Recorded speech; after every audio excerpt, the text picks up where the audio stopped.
বিসমিল্লাহির রহমানির রহিম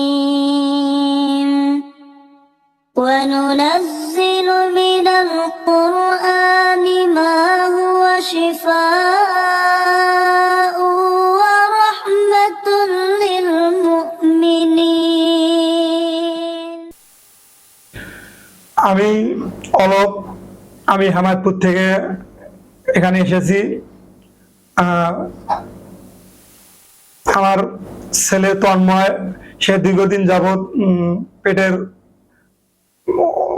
অসুখের কারণে হাসপাতালে ভর্তি করাই। হাসপাতালে থাকাকালীন অবস্থায় ওষুধে কোনো কাজ করে না।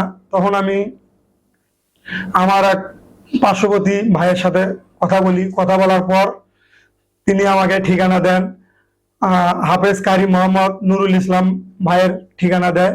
আমি সেই অনুযায়ী হেমায়তপুর থেকে এখানে আসি।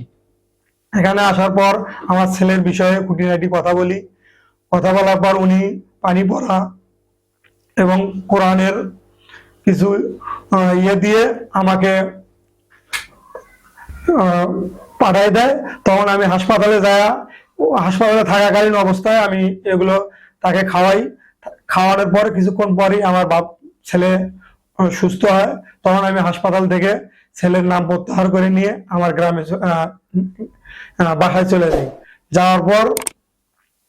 ওখানে যাওয়ার পর আমি আমার ছেলে এবং আমি সুস্থ আছি। আপনারা না করে আপনারা হাফেজ কারি মোহাম্মদ নুরুল ইসলাম ভাইয়ের এখানে আসুন, সঠিক চিকিৎসা নিন এবং আপনি ভালো থাকেন। আল্লাহ হাফেজ।